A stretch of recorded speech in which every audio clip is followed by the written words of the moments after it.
And let's continue with the more news.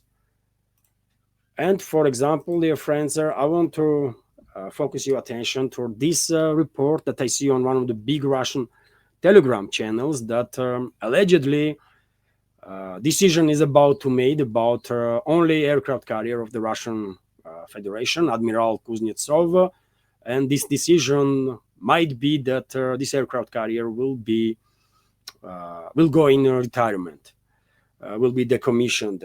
For example, head of VTB, second biggest Russian lender, Kostin stated that this aircraft carrier most likely will be decommissioned. At this point, modernization of the aircraft carrier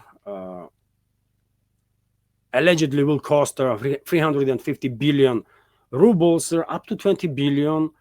I believe already were spent on some renovation works. But many experts seems like are on the page that it not worth this much investment. Would be better if this aircraft carrier will be decommissioned, and I think that's exactly what is going to happen. And soon, Russia will no longer have a aircraft carrier. This will be official, right? Because there are many indicators that Admiral Kuznetsov will be decommissioned, and I think personally that this decision will be a correct decision. This aircraft carrier should be decommissioned like decade ago, or even 2 decades ago. Yet again, personal opinion. I'm no military expert, but I think it will make more sense for Russia to focus when it comes to carrier forces to be more focused on larger amphibious warships, so-called helicopter carriers. And right now, by the way, at least two large amphibious warships or helicopter carriers are in stage of being built. By the way, right? You see on your screen right now project that these helicopter carriers would look like. Allegedly, yet again, I have not seen personally in a dock these vessels that are in the process of being built, and I think this is the right direction to go, because aircraft carrier uh, Admiral Kuznetsov was has its limits, right? While I think big amphibious warships, big landing vessels, or the helicopter carriers can provide more capabilities to Russian Navy. Two is in process to be built, and I think before end of this decade, both vessels will actually join Russian Navy, and then more might actually be built. And one might say, well, aircraft carriers are good because they can deploy air force, fighter jets, fighter bombers to any place in this world. You know what? Yes, it is true, but bigger landing vessels um, or helicopter carriers, so-called, also can deploy fighter jets or fighter bombers to the battlefield if you have a shorter takeoff or vertical takeoff and short or vertical landing planes. And by the way, Russia definitely has capabilities to build such planes, right? For example, I remind you, dear friends, about Project One, Yak 141. You see on your screen right now, plane.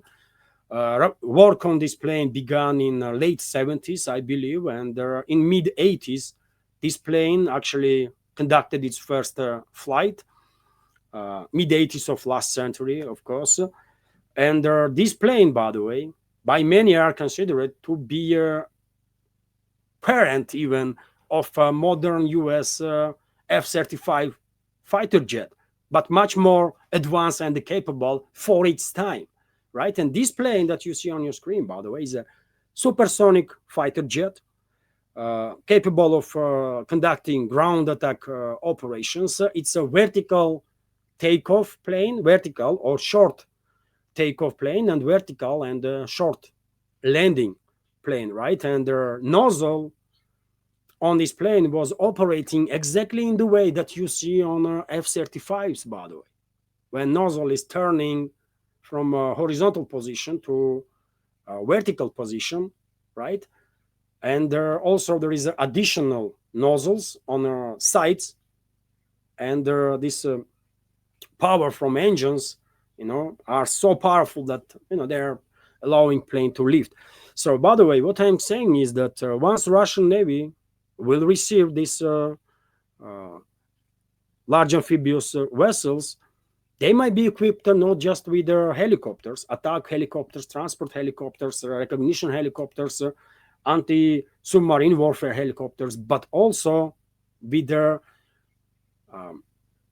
new vertical takeoff and landing fighter jets that will take all the best from Yak 141, and will be something new, of course. Will be something new with all the best that Yak 141 was representing. It might call, I don't know, Yak 150 or Yak 200, but Russia definitely is in a position to build this type of planes, right? Much more capable than US F-35s are or ever will be. So therefore, I think if Russia will decommission aircraft carrier, that will be end of entire era. Obviously, it's a legendary piece of engineering of Soviet era, isn't it? But nevertheless, these modern amphibious warships, larger amphibious warships, will definitely will be good alternatives, right? And potentially much more capable alternatives and much more useful alternatives for the Russian Federation and Russian Navy, especially if they will be equipped with their new Russian vertical or short takeoff and vertical or short landing fighter jets and fighter bombers.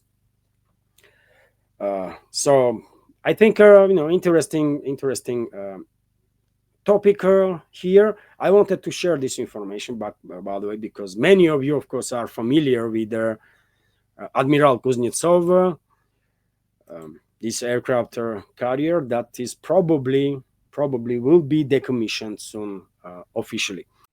Hello everyone, I hope you find informative and useful this short clip from main news update, and if so, please click that like button and leave some commentary just about anything. It might help to deal with the algorithm and reach wider audience. And if you like my work in general and want to support to save this media project, you can assist through several ways.